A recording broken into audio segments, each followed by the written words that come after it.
I came home for the holidays, but when my mom opened the door, she said, "You're not invited. This is only for family." I walked away without saying a word.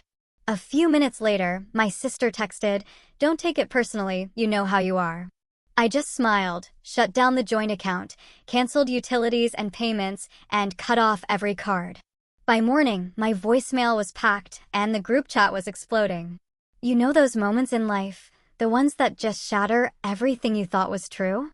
For me, it happened on my childhood porch, the chilling Michigan air biting at my cheeks as tears froze solid. After a 5-hour drive, a trunk full of carefully chosen gifts, and a heart full of desperate hope, my own mother looked me in the eye and delivered a line that sliced through me like ice. "You weren't invited. This is for family only." I didn't say a word, just turned around, somehow holding myself together, until I reached my rental car. A few minutes later, my phone buzzed. It was my sister, Stephanie, texting, "Don't take it personally. You know how you are." That's when something inside me snapped. A cold, clear smile spread across my face. I knew, with absolute certainty, exactly what needed to happen next. Growing up in Lakeside, Michigan, looked like a postcard. Our small town had all the classic charm: apple festivals, Friday night football, neighbors who knew your business before you did. But inside our faded blue house, behind that sagging porch, my family life was anything but idyllic. My mom, Patricia, was the undisputed queen of our home. Barely 5'3", she made up for her lack of height with the sharp, cutting sting of her words. She had this uncanny ability to make me feel like I was a constant inconvenience from my very earliest memories. My dad, Robert, was her polar opposite. Tall, quiet, and always exhausted from his factory job, he always chose peace at any cost, even if that cost was his own backbone. And then there was Stephanie, my younger sister, born 3 years after me. With her golden curls, she had this natural talent for working the family system to her advantage. "Rebecca, why can't you just be easy like your sister?" That became my mother's constant refrain throughout my childhood. Easy meant compliant. It meant never questioning. It meant accepting that Stephanie always deserved the last piece of cake, the new school clothes, and the unconditional affection I craved but never, ever received. Money was always tight. Dad's factory job was constantly threatening layoffs, and Mom's part-time pharmacy work barely covered groceries. By the time I was 16, I was working weekends at the local diner, handing over most of my paycheck to my parents, while Stephanie was off at the mall with her friends. "This is just how family works, Rebecca," my mother would say as I gave her my earnings. "We all have to make sacrifices." Somehow, those sacrifices always seemed to land squarely on my shoulders. School became my escape, my refuge. My social life might have suffered from all the long hours of working and studying, but my grades soared. So, when the acceptance letter from the Wharton School of Business arrived, with a partial scholarship, I actually thought my mother might finally show some pride. Instead, she looked at the envelope like it was a death notice. "Philadelphia? That's just selfish, Rebecca. Your father could lose his job any day now. What about your family?" I went anyway. For the first time in my life, I put myself first. But the guilt? Oh, it followed me all the way to Pennsylvania. Even hundreds of miles away, I couldn't escape that toxic family dynamic. Monthly calls home were packed with subtle reminders of my absence during their hardships, veiled accusations of abandonment wrapped in sighs, and pregnant pauses. Despite it all, I still sent money. When Dad finally did lose his factory job during my sophomore year, I set up a joint account with my mother and deposited a portion of my work-study money every single month. It wasn't much, but it helped keep the lights on. My roommate, Tasha, thought I was completely crazy. "They're adults, Rebecca. They should be helping you through college, not the other way around." I just brushed off her concerns. "You just don't understand how things work in my family," I'd tell her. After graduation, I landed a position at a financial advisory firm in Boston. My starting salary was more money than my parents had ever seen, and I felt this immense responsibility to share my good fortune. When Stephanie decided she wanted to go to Michigan State, I paid her tuition in full. When my parents' roof leaked, I paid for the repairs. When their car broke down, I financed a new one. I became the family's unofficial banker, sending money home regularly and maintaining that joint account for emergencies. But the thanks? It never came. Instead, each gift was received as an entitlement.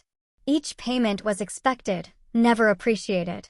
Phone calls became less about connection and more about financial requests. Rebecca, the property taxes are due.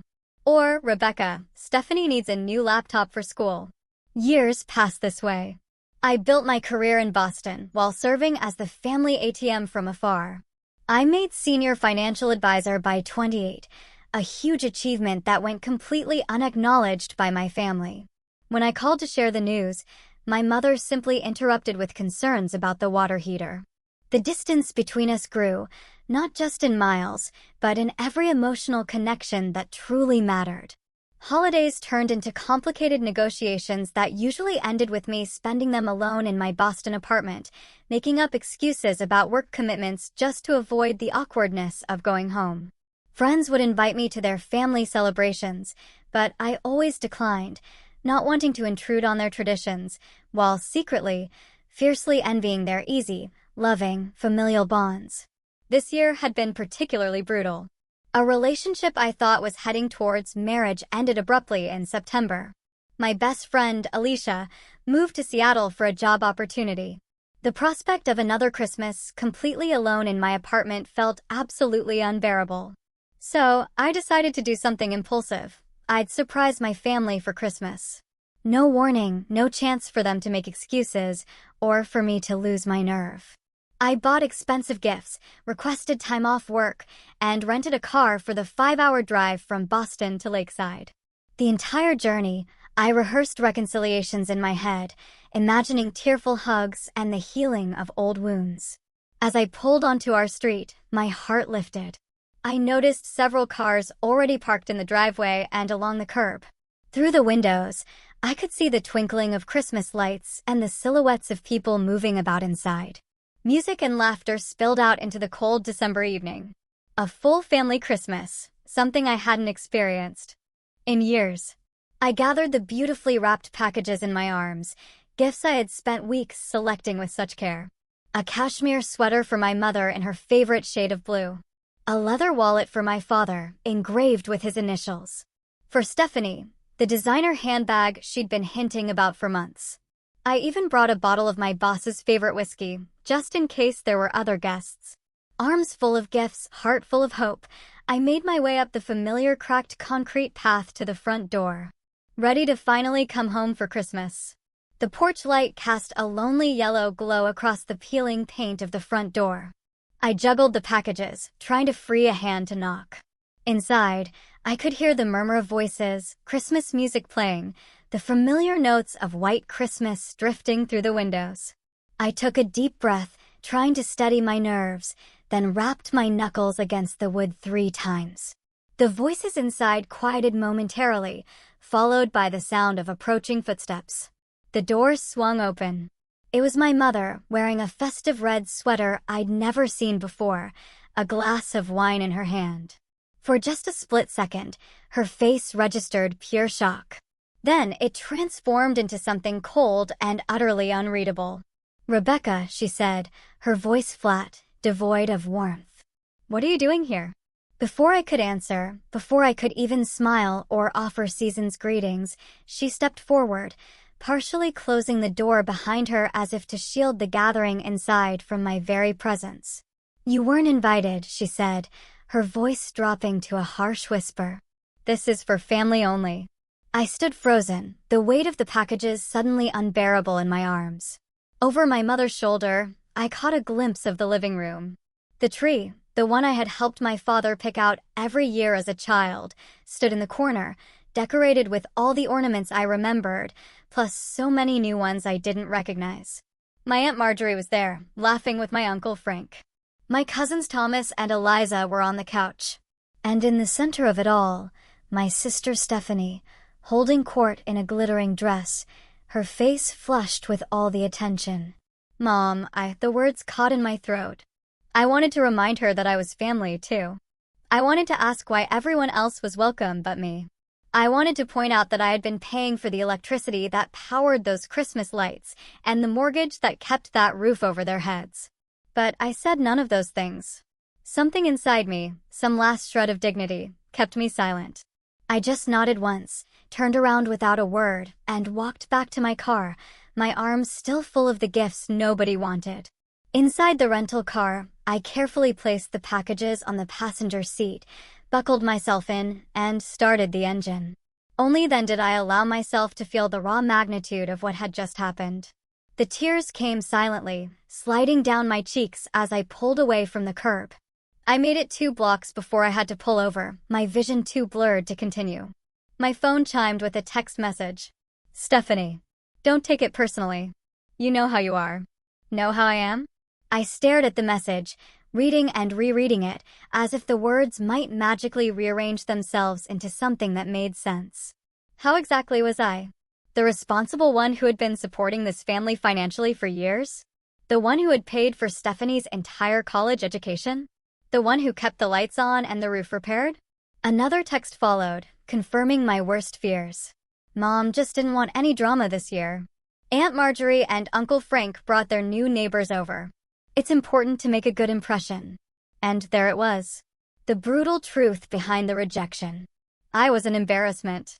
A potential source of drama that might ruin their carefully cultivated image. Never mind that I was a successful financial advisor who had built a life from nothing. To them, I was still the difficult child, the one who asked too many questions, who didn't just fall in line. As I sat there in the cold car, memories flooded back. Thanksgiving 6 years ago, when my mother had complained about the pumpkin pie I brought being store-bought, while praising Stephanie's lumpy mashed potatoes. Christmas 3 years back, when I'd been seated at the far end of the table next to a distant cousin nobody liked, despite having flown in from Boston and brought expensive gifts for everyone. Last Easter, when I'd called to wish them a happy holiday only to be rushed off the phone because they were just sitting down to dinner with actual family who made the effort to be here. My phone pinged again. A notification from my banking app. My Christmas bonus had been deposited, part of which I had already transferred to the joint account I maintained with my mother for family expenses. $12,000 sitting there, waiting to bail them out of their next financial emergency. Money I had earned through years of hard work, while they treated me like an unwelcome stranger. Something shifted inside me in that moment. The deep, searing hurt crystallized into an icy clarity. The tears dried on my cheeks. I had been allowing this treatment for years. I had been financing my own emotional abuse while desperately, pathetically, seeking approval that would never, ever come. I pulled up the navigation on my phone and searched for nearby hotels. The Holiday Inn Express showed vacancies. I made a reservation for 3 nights, dried my eyes, and drove toward the promise of a clean room where I could finally think. Check-in was mercifully quick. The front desk clerk, a young woman named Melody with kind eyes, must have noticed my red-rimmed eyes, but she was professional enough not to comment. "Will you be joining us for the complimentary breakfast tomorrow, Miss Mitchell?" she asked, handing me the key card. "Yes," I replied, realizing I had no other plans for Christmas morning. "Thank you." In my room, I unpacked my laptop and spread my financial documents across the desk. For years, I had been managing my family's finances alongside my own, keeping meticulous records out of professional habit. Now, those records would serve a very different purpose. I opened a spreadsheet and began typing. Joint account with mother, $12,000 current balance. Monthly utilities for family home, $327 average. Credit cards where I was primary account holder with family as authorized users, 3 cards, approximately $4,200 in current charges. Car insurance payments for Stephanie and Dad, $189 monthly. The numbers told a story of financial dependence that had been going on for far too long. As I worked, a strange, profound calm settled over me. This wasn't about revenge. It wasn't about vindictive satisfaction. This was about boundaries. Boundaries that should have been established years ago. It was about self-respect. It was about finally acknowledging that I could not buy the love and acceptance I craved from people unwilling to give it freely. I opened my banking app and, with a steady hand, froze the joint account. I logged into the utility company websites and canceled the automatic payments, making sure to notify them that I was no longer responsible for these bills. I called the credit card companies and reported the authorized user cards as needing to be suspended. One by one, I dismantled the intricate financial support system I had painstakingly built around my family. My fingers moved efficiently across the keyboard as I severed each connection. There was no pleasure in these actions, just a quiet, unshakable determination to finally establish the boundaries I should have set so long ago. When I finished, I drafted an email to my family lawyer in Boston, outlining the steps I had taken and my reasons for doing so. It was nearly midnight when I finally set my phone to silent, crawled into the hotel bed, and fell into an exhausted, dreamless sleep. The weak winter sunlight was filtering through the hotel curtains when I awoke the next morning. For a moment, I lay still, taking inventory of my feelings. The raw wound of last night's rejection still throbbed. But alongside it was something new, something that felt strangely like peace. I had finally taken action after years of enabling behavior. And regardless of what happened next, I knew I had made the right decision. I reached for my phone, bracing myself for the inevitable fallout. The screen lit up with notifications. 37 missed calls. 24 voicemails. 49 text messages. I set the phone aside without reading any of them. First, I needed coffee and a clear head to process what would come next. The hotel room coffee maker produced a serviceable cup, which I sipped while opening my laptop. I wanted to review exactly what I had done last night, making sure my actions had been measured rather than merely reactive. The frozen joint account contained $12,347.82. Money I had deposited over the past 2 years for family emergencies. In practice, these emergencies included Stephanie's spring break trip to Cancun, my mother's kitchen renovation, and my father's new fishing equipment. Not once had they consulted me before withdrawing funds, and not once had any money been replaced. The utility bills I had been paying included electricity, water, internet, and the family cell phone plan. All told, about $487 monthly for services I didn't use, but had been covering for over 3 years. I had canceled all automatic payments and removed myself as the responsible party on each account. Then there were the credit cards. I had added my parents and sister as authorized users on 3 of my accounts years ago. The idea had been to help them build credit and have access to funds for necessities. Instead, the cards had been used for restaurants, clothing, concert tickets, and various other luxuries. The current balances totaled $4,582.17. Charges I would pay off one final time. Car insurance for both my father and sister had been under my policy for years, saving them hundreds annually due to my good driving record and multi-policy discounts. I had removed them effective immediately, though I had paid through the current month. As I reviewed these tangled financial entanglements, I created a comprehensive spreadsheet documenting every single dollar I had contributed to my family over the past decade. The total was staggering. $87,342.19. That didn't even include gifts, flights home, or smaller expenses I hadn't tracked.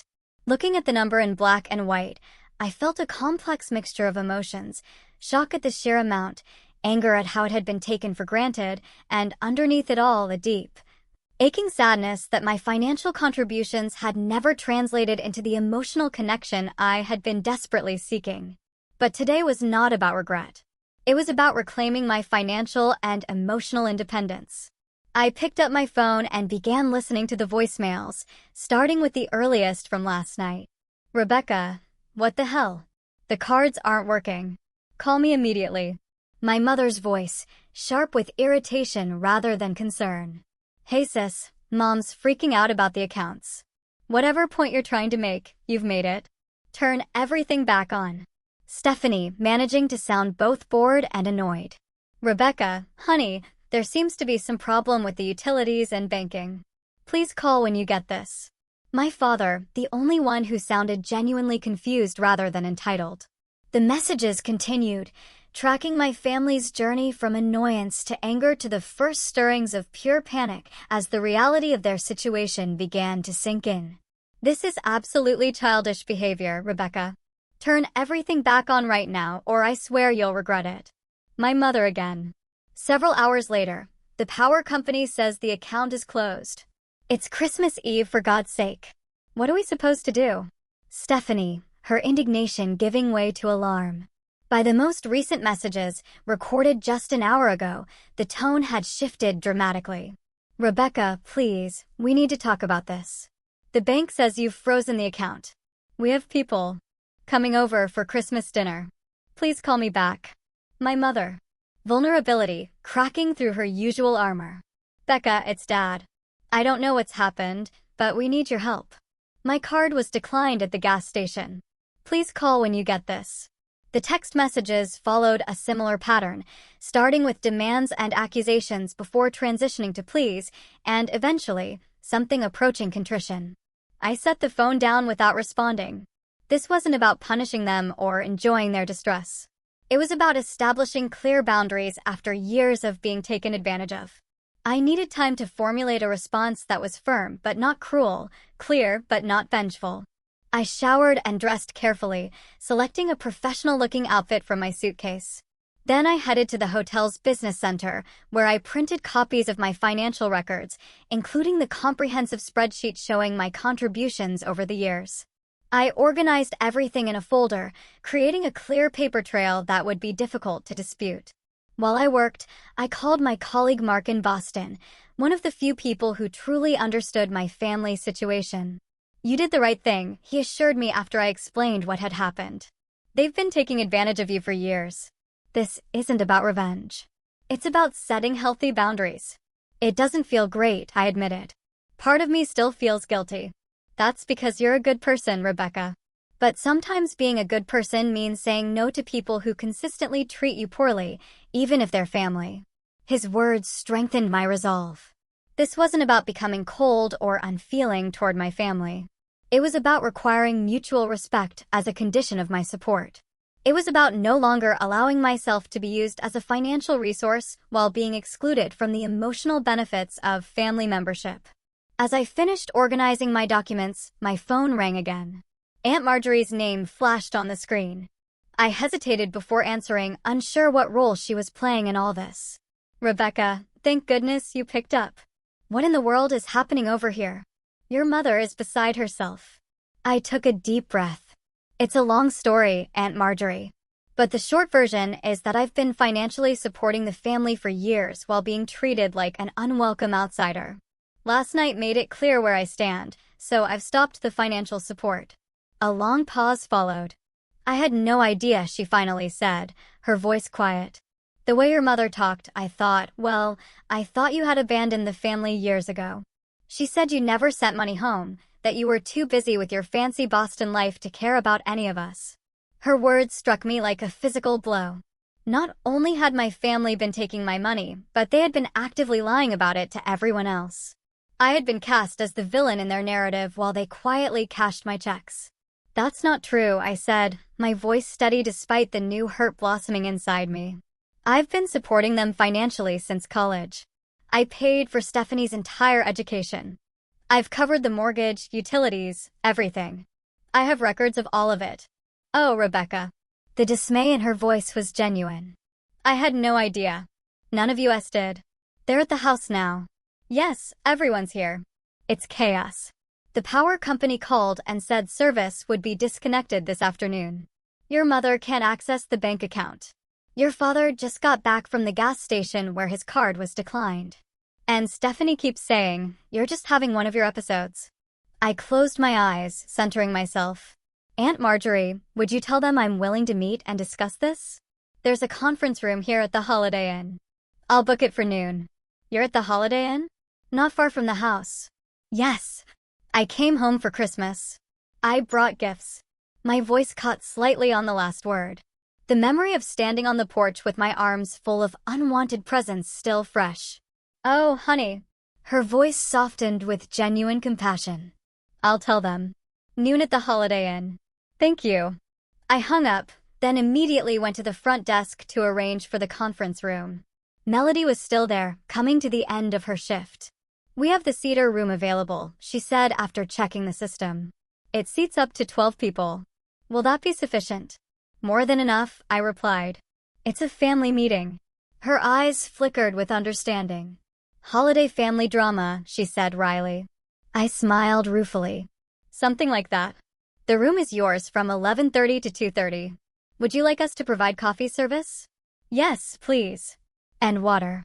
As I walked back to my room to prepare for the confrontation ahead, I felt strangely calm. For the first time in my adult life, I was taking control of the narrative. Whatever happened next, I would no longer be the family ATM, silently funding my own exclusion. By 11:45, I was settled in the cedar room, my documents arranged neatly on the conference table.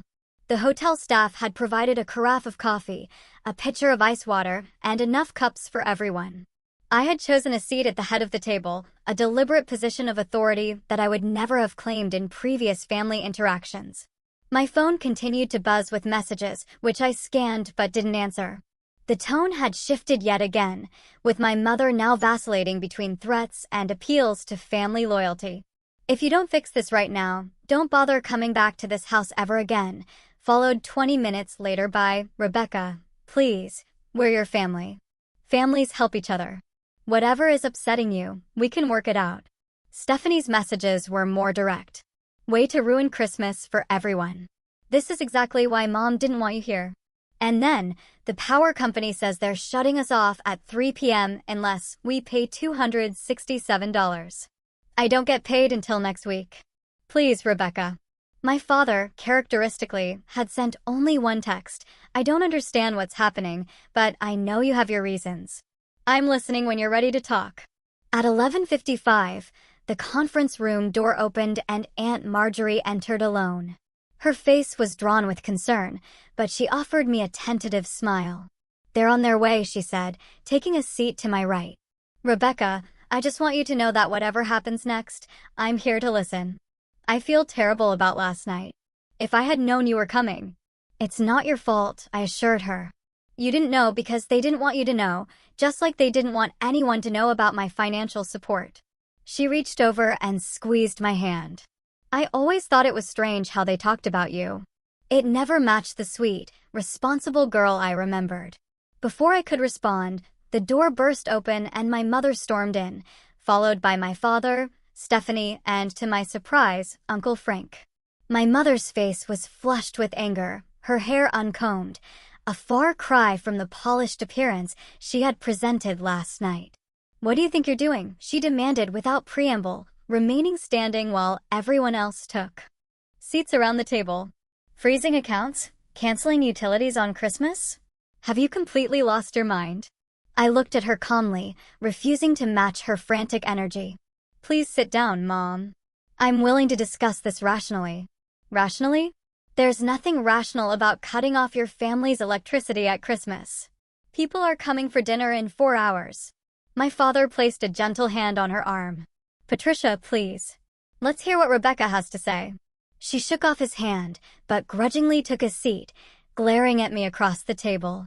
Stephanie sat beside her, arms crossed defensively over her chest. Uncle Frank looked deeply uncomfortable, clearly wishing he were anywhere else. "Thank you for coming," I began, my voice steady and professional, the same tone I used when presenting financial plans to clients. "I want to start by clarifying my actions. I have frozen a joint account that contains money I earned and deposited. I have canceled automatic payments for utilities that I have been covering for years. And I have suspended credit cards where I am the primary account holder and all of you are authorized users. I have not taken anything that belongs to you. I have simply stopped giving. Those cards are ours." Stephanie interjected, her voice rising. "You can't just cut them off without warning." "Actually, I can. They're my accounts. You are authorized users, which means you use them with my permission. Permission I have now revoked." "This is ridiculous." My mother practically shrieked. "Is this all because I didn't let you crash our Christmas gathering? You're acting like a spoiled child." I opened the folder in front of me and removed the spreadsheet, sliding copies across the table to each of them. This is a record of my financial contributions to this family over the past 10 years. The total at the bottom is $87,342.19. That doesn't include gifts, flights home to visit, or various smaller expenses I didn't track. It represents mortgage payments when you were behind, utility bills I've covered continuously for 3 years, the full cost of Stephanie's education at Michigan State, car repairs, medical bills, and countless other expenses. My father picked up his copy, adjusting his glasses to study the numbers. His face paled visibly as he flipped through the pages. My mother refused to even look at hers. "We're your family," she said, as if that explained everything. Families help each other. Yes, they do, I agreed. But help should go both ways.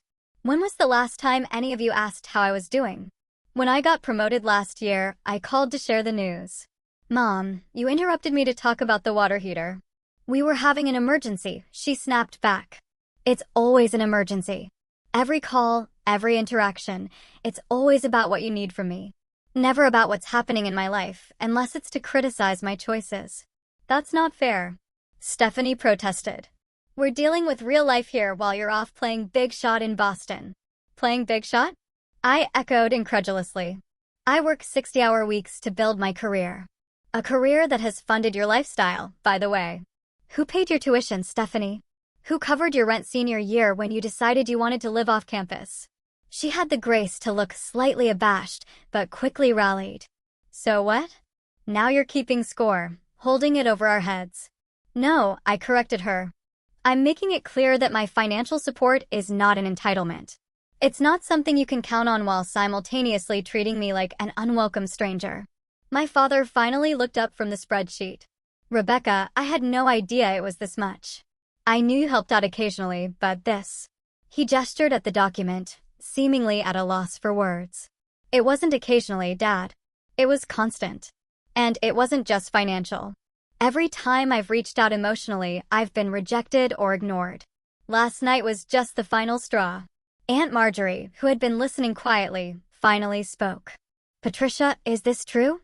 Has Rebecca really been supporting the family all these years?" My mother's face tightened. "She helps out sometimes. She can afford it. She doesn't have a family to support." According to this, Uncle Frank said, speaking for the first time as he reviewed his copy of the spreadsheet, she's been supporting 4 adults, only one of whom is herself. The room fell silent as the brutal reality of the situation began to sink in. My mother stared at the table, her earlier bluster fading. Stephanie examined her manicure, avoiding eye contact with anyone. My father continued to flip through the pages of financial records, his expression growing more distressed with each passing moment. "What do you want, Rebecca?" my mother finally asked, her voice subdued.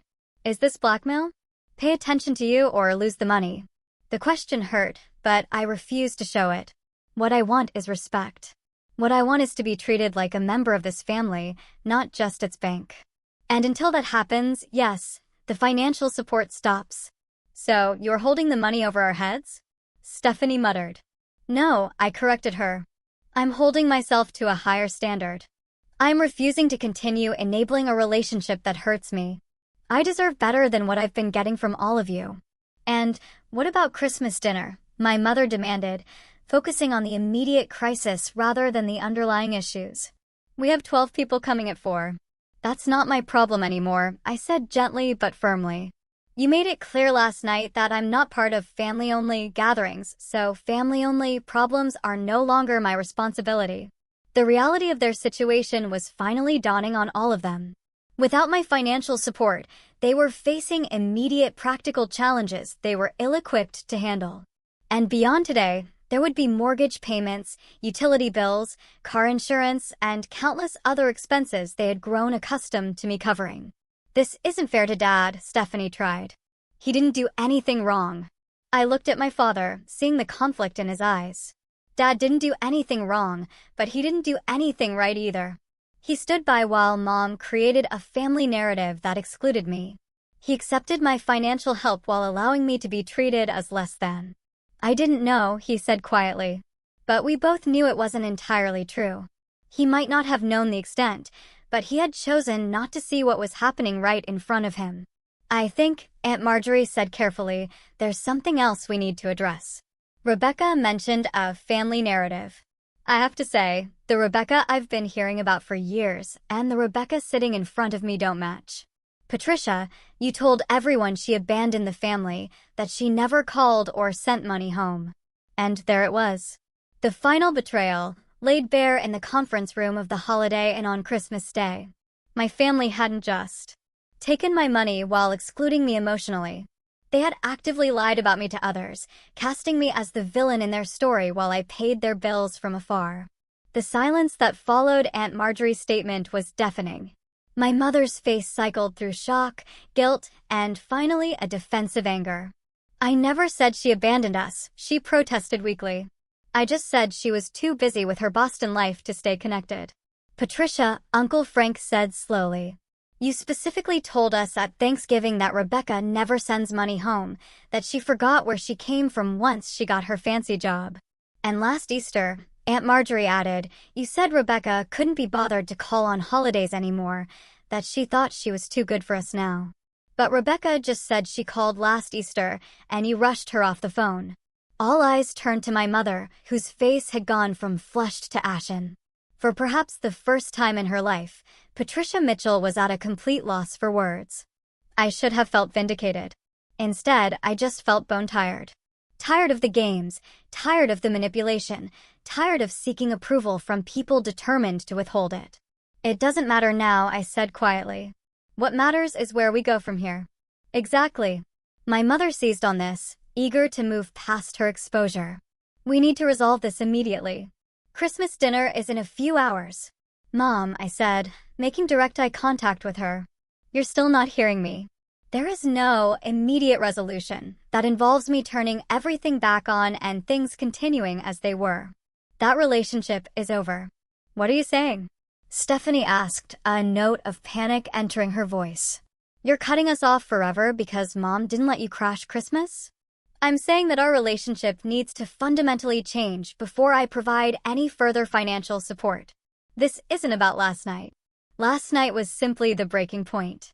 After years of being used for my money while being emotionally excluded, my father, who had been unusually quiet, finally spoke up. Rebecca's right." His voice was soft but clear. "We've been taking advantage of her. I've been taking advantage of her, and I'm ashamed." My mother turned to him, betrayal written across her features. "Robert, whose side are you on?" "This isn't about sides, Patricia. It's about the truth. Our daughter has been supporting this family for years, and we've been treating her like an outsider. Worse, we've been lying about her to the rest of the family. How can you not see how wrong that is?" It was the first time I could remember my father standing up to my mother, and the shock of it seemed to reverberate around the table. Stephanie stared at him with wide eyes. Uncle Frank shifted uncomfortably in his chair. Aunt Marjorie gave a small nod of approval. "I've made mistakes," my father continued, his voice growing stronger. "I allowed the situation to develop because it was easier than confronting it. I accepted financial help without acknowledging it, because acknowledging it meant admitting I wasn't providing for my family the way I should have been. My pride and my weakness have hurt my daughter, and I'm deeply sorry for that." Tears pricked at my eyes, but I blinked them back. This moment of honesty from my father was precious, but years of experience had taught me to be cautious about hope where my family was concerned. "So what now?" Stephanie asked, looking between our parents and me. "Are we just supposed to lose our electricity and miss our mortgage payment because Mom was rude to you?" "No," I said firmly. "You're supposed to take responsibility for your own finances, like the adults you are. Mom is 56. Dad is 58. You're 26 with a college degree I paid for. There is no reason why all of you can't support yourselves." In the middle of winter, right after Christmas, my mother protested. "I'm not suggesting you figure everything out today. I'll make a one-time payment to keep the utilities on through January. I'll cover next month's mortgage payment. That gives you 30 days to make new arrangements." And after that, my mother pressed, desperate. "After that, financial support will be tied to rebuilding our relationship on healthier terms." I'm willing to help in true emergencies if I'm treated with respect and included as a genuine member of this family. Not just when you need money, but all the time. This feels like blackmail, Stephanie muttered under her breath. Aunt Marjorie had apparently heard enough. Stephanie Jean Mitchell, that is enough. Your sister has been supporting this entire family while being shut out and lied about. She has every right to set boundaries. Frankly, if I were in her position, I would have cut you all off years ago without any conditions for future support. Stephanie had the grace to look abashed under our aunt's stern gaze. I agree with Marjorie, Uncle Frank said. Rebecca is being more than fair here. My mother, seeing the tide of opinion turning against her, shifted tactics. Of course, we want you in our lives, Rebecca. You're my daughter. I love you. If there's been any misunderstanding about that, I'm sorry. Now, can we please resolve the immediate crisis? We have guests coming. The insincerity in her voice was palpable. This wasn't genuine remorse. It was damage control. She wanted access to my money restored without having to make any meaningful changes to our relationship. I'll call the utility companies today, I said, refusing to be manipulated by her fake apology. The accounts will be transferred to your name, with the next 30 days paid in full. That should get you through Christmas dinner and give you time to make arrangements going forward. And the joint account? My mother asked. Remains frozen for now. I'll release funds for the January mortgage payment directly to the bank. What about the credit cards? Stephanie asked, a tremor in her voice. I'll pay the current balances, but the cards remain canceled. You'll need to apply for your own. The reality of their new financial situation was sinking in. For years, they had lived beyond their means with my support, creating a false sense of security. Now, they would need to adjust their lifestyle to match their actual income or find ways to increase that income. I think Aunt Marjorie suggested gently that it might be helpful for everyone to take some time to process all of this. Rebecca has laid out her position very clearly. Perhaps we could reconvene in a few days when emotions aren't running quite so high. That's probably wise, I agreed, gathering my documents and returning them to the folder. I'll take care of the utilities today as promised. We can discuss longer-term arrangements after the holidays. So that's it, my mother said, an edge of desperation in her voice. You're just going to leave us hanging? I'm giving you 30 days of full support, followed by the possibility of continued help if our relationship improves. That's not leaving you hanging, Mom. It's offering you a path forward that respects both your needs and mine. As I stood to leave, my father rose as well. Rebecca, could I speak with you privately for a moment? I nodded, and we stepped into the hallway outside the conference room, leaving the others inside. For a long moment, he just looked at me, his eyes filled with a sadness I hadn't seen before. I failed you, he said finally, his voice rough with emotion. A father is supposed to protect his children, not become their burden. I'm so sorry. The simple sincerity in his words reached something deep inside me, a place where the little girl who had adored her daddy still lived. I never saw you as a burden, Dad. But I was. I am. And worse, I didn't protect you from your mother, from the way she treated you. I told myself it wasn't that bad, that all mothers and daughters have difficult relationships. But I knew. Deep down, I knew it wasn't right. Why didn't you ever say anything? He sighed heavily. Cowardice, plain and simple. It was easier to keep the peace than to stand up for what was right. I justified it by telling myself that at least you were strong, that you could handle it.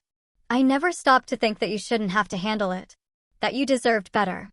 I felt tears threatening again, and this time didn't try to stop them. I did deserve better.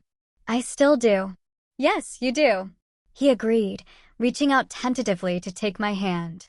I can't change the past, but if you'll let me, I'd like to try to be a better father going forward. Not for the money, but because I love you, and I'm proud of the woman you've become despite everything. I squeezed his hand, allowing myself to feel a cautious, fragile hope. I'd like that, Dad. As we returned to the conference room, I could see that the dynamic had shifted. My mother sat stiffly in her chair, her face a mask of contained fury. Stephanie looked thoughtful, perhaps really considering her own role in the family drama for the first time. Aunt Marjorie and Uncle Frank were speaking quietly to each other, occasionally glancing toward my mother with troubled expressions.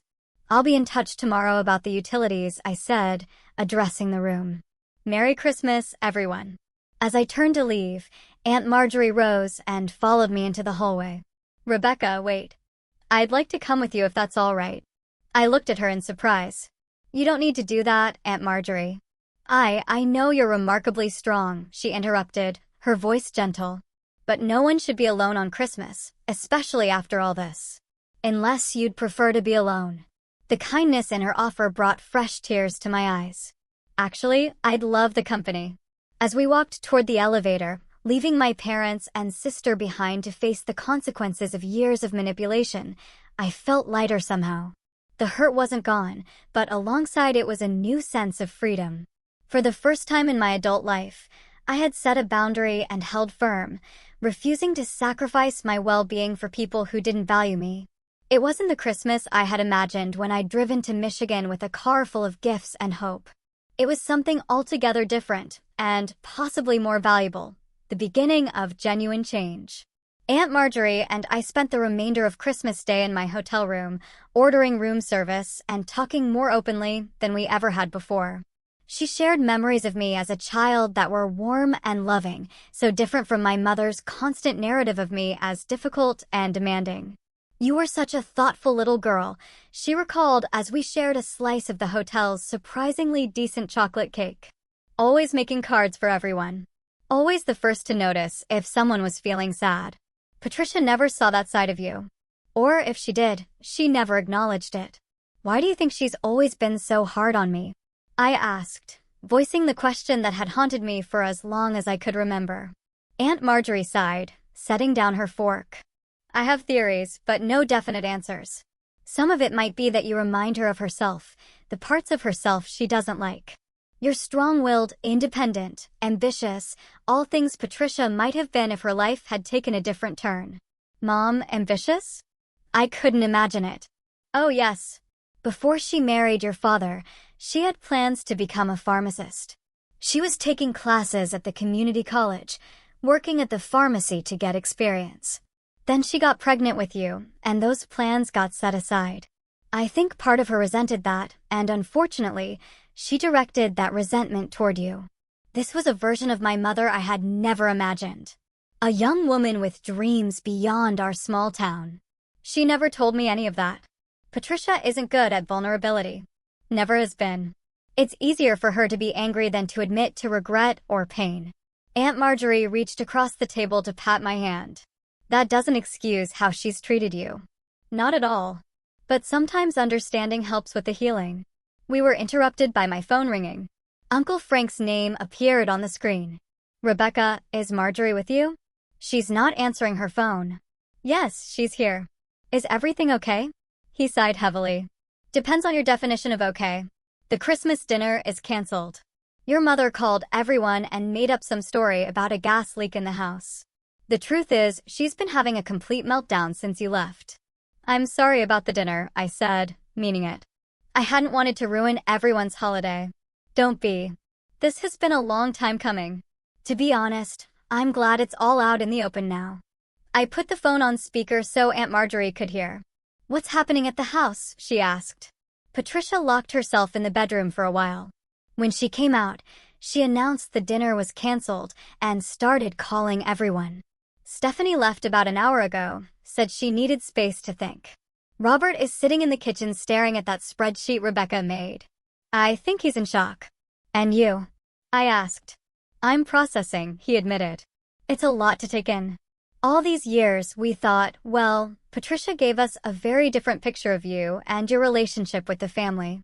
Finding out it was all a lie, that you've actually been supporting them financially while they shut you out, it's going to take some time to wrap my head around it. After we hung up, Aunt Marjorie and I sat in silence for a few moments, absorbing the update. Finally, she spoke. You know, I've always had my doubts about Patricia's version of events. The Rebecca she described never matched the niece I knew. But I didn't push hard enough for the truth. And I'm sorry for that. You couldn't have known. Perhaps not the details, but I sensed something wasn't right. I should have made more of an effort to maintain our relationship independently of your mother. We can do that now, I suggested, surprising myself with how much I wanted that connection. Her face brightened. I like that very much. We spent the rest of the afternoon really talking, about our lives and experiences. It turned out that Aunt Marjorie, my mother's older sister, had also experienced Patricia's difficult personality throughout their childhood. Many of the dynamics I had faced with my mother had played out between the sisters as well. The difference is, I could leave, Aunt Marjorie explained. I could create distance when Patricia became too much. You were a child. You had no such option. As evening fell, my phone began ringing again. This time it was Stephanie. Can we talk? She asked, her voice lacking its usual confidence. We're talking now, I pointed out. In person, I mean. I'm actually in the hotel lobby. I glanced at Aunt Marjorie, who nodded encouragingly.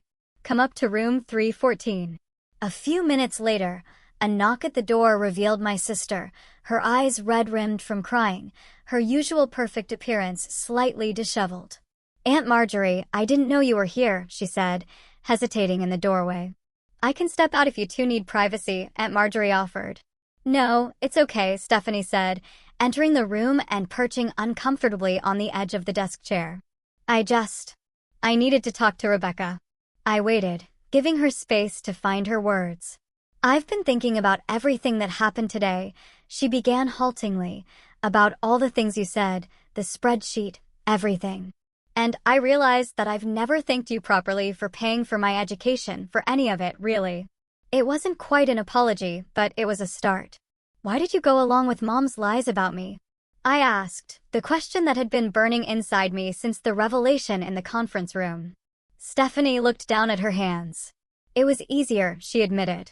When Mom would say things about you not caring or not helping, it was easier to believe that than to confront the truth, which was that we were taking advantage of you. And she hesitated, then continued, it made me feel less guilty about getting the better treatment. If you were the bad daughter who abandoned the family, then it made sense that I was the good daughter who deserved everything. Her honesty was surprising and painful. All these years, my family had not only exploited my financial support, but had actively constructed a narrative that justified their treatment of me. Did you ever defend me? I asked, needing to know if there had been even a moment when my sister had stood up for me. Tears welled in her eyes. No, she whispered. I never did, and I'm sorry for that, Rebecca. I really am. The apology felt genuine, but I wasn't ready to simply forgive and move forward as if years of hurt could be erased with a few words.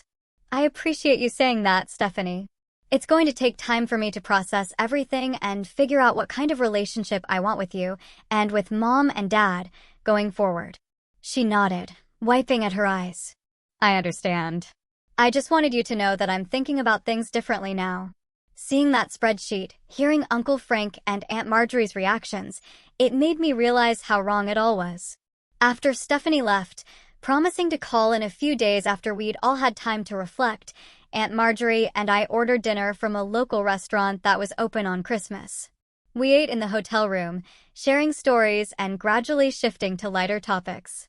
By the time she left to return to her own home, we had made plans to meet for lunch the following week, independent of any family drama resolution. Alone in my hotel room that night, I finally allowed myself to fully feel the emotional impact of the day. I cried for the little girl who had never been enough for her mother, for the young woman who had tried to buy love with financial support, for all the holidays spent alone because I wasn't family-only material. But beneath the grief was something new, something that felt like the beginning of healing. I had finally spoken my truth. I had set boundaries that honored my worth. I had refused to continue participating in relationships that diminished me. And in doing so, I had opened the door to authentic connections with family members like Aunt Marjorie and potentially even my father, who seemed genuinely remorseful. It wasn't the Christmas miracle I had hoped for when I drove to Michigan with a car full of gifts. It was messier, more painful, but ultimately more meaningful. Instead of another holiday pretending everything was fine while being treated as less than, I had initiated a process of genuine change. As I prepared for bed, I received one final text message for the day. It was from my father. I know words aren't enough, but I want you to know I'm proud of you for standing up for yourself today. It took courage I've never had. If you're willing, I'd like to try to rebuild our relationship. Not because of money, but because I miss my daughter. Sleep well, Rebecca. I held the phone to my chest, allowing myself to feel a cautious hope. This Christmas had torn apart the false narrative my family had constructed, exposing painful truths that could no longer be ignored. It wasn't a happy ending. Not yet. But perhaps it was a necessary beginning. 6 months after that fateful Christmas, I stood in my Boston apartment, gazing out at the skyline. Summer sunshine glinted off the harbor waters in the distance. A perfect June day unfolding before me. So much had changed since I'd driven to Michigan with a heart full of hope and a car full of unwanted gifts. Professionally, I had thrived. The confidence that came from finally establishing boundaries in my personal life had spilled over into my career. I had secured 3 major new clients, received a substantial promotion, and was now managing my own team at the firm. My boss had commented more than once on my new assertiveness, completely unaware of the profound personal transformation that had made it possible. My apartment reflected the changes as well. I had always maintained a beautiful space, but it had functioned more like a hotel room, a place to simply sleep between work days. Now, it felt like a home. Fresh flowers and colorful vases brightened the kitchen counter. Photos adorned walls that had previously been bare. Not family photos, not yet, but images of friends, of places I had visited, of moments that brought me genuine joy. My relationship with my family had evolved in ways both expected and surprising. The 30-day grace period I had promised at Christmas had passed, and as agreed, I had ceased all regular financial support. The transition had been difficult for them, particularly my mother, who had been forced to return to work part-time at the pharmacy to help make ends meet. My father had been true to his word about wanting to rebuild our relationship. We spoke weekly now. Our conversations, initially awkward, had gradually warmed into genuine connection. He had found a new job as a night security guard at a local manufacturing plant, a position that paid less than his factory work but offered stability. He never asked for money, though I had helped once when his car needed unexpected repairs, a gesture freely given rather than coerced. Stephanie had surprised me most of all. After our conversation at the hotel, she had taken time to reflect deeply on her role in the family dynamic. In February, she had called to tell me she had found a full-time position using her marketing degree, her first real career job after years of part-time work supplemented by my financial support. Last month, she had even repaid a small portion of what I had contributed to her education, not because I had asked, but because she wanted to demonstrate her commitment to a more balanced relationship. My mother remained the most resistant to change. Without direct access to my money, she had been forced to adjust her lifestyle and her narrative about me. Our limited communications were still strained, filled with subtle digs and passive-aggressive comments. But there was a difference now. I no longer accepted her framing of me as the difficult daughter, the family disappointment. Each attempt at manipulation was met with calm clarity. Each guilt trip was returned to sender. The most unexpected development had been my relationship with Aunt Marjorie. True to our Christmas Day promise, we had maintained regular contact, independent of the rest of the family. She had visited me in Boston twice, and we spoke on the phone weekly. She had become the family connection I had always craved, offering wisdom, support, and genuine affection without conditions. My phone chimed with a text message, pulling me from my reflections. It was from Alicia, my friend who had moved to Seattle months ago. Video call in 10. Need your financial genius for apartment hunting advice. I smiled, settling onto my couch with a cup of coffee. Another change in the aftermath of Christmas. I had begun investing more deeply in friendships that nourished rather than depleted me. Alicia and I spoke regularly now, our connection stronger despite the distance. As I waited for her call, I thought about the profound lessons of the past 6 months. I had learned that boundaries aren't selfish, but essential for healthy relationships. I had discovered that my worth wasn't determined by what I could provide financially or otherwise, but was inherent and unchangeable. Most importantly, I had realized that sometimes the family we need isn't necessarily the one we're born into, but the one we create through genuine connections based on mutual respect and care. The joint account that had once been a symbol of my family's financial dependence remained closed. In its place, I had opened a personal investment account, redirecting the money I had previously sent home toward my own future. It was a tangible representation of my commitment to valuing myself, to recognizing that my needs mattered too. My laptop chimed with Alicia's incoming call. Before answering, I took a moment to acknowledge how far I had come. 6 months ago, I had been locked in a pattern of giving financially while accepting emotional scraps in return. I had been defined by my family's narrative, seen through the distorted lens of their expectations and judgments. Now, I was the author of my own story, setting the terms of my relationships and honoring my own worth. The journey hadn't been easy. There had been moments of doubt, nights spent questioning whether I had been too harsh, too final in my boundaries. There had been painful conversations and difficult realizations. There had been grieving for the family relationships I had wanted but never truly had. But through it all, I had maintained the clarity that came on that Christmas Eve, sitting in my rental car outside my childhood home. I deserved better than to be an ATM disguised as a daughter. I deserved to be valued for who I was, not what I could provide. And if those closest to me couldn't offer that basic respect, I had the right, perhaps even the responsibility, to create distance until they could.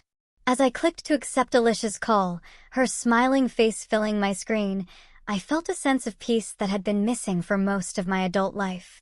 I was no longer seeking validation from people unwilling to give it. I was no longer funding my own exclusion. I was living authentically, guided by self-respect rather than the desperate hope for approval that had driven me for so long. The greatest gift I had given myself that Christmas wasn't the boundary setting or the financial separation, though both were absolutely necessary. It was the recognition that love shouldn't cost your dignity. That family is about mutual support, not one-way exploitation. That sometimes walking away is the only path to moving forward. I had come home for the holidays and been told I wasn't invited, that gatherings were for family only.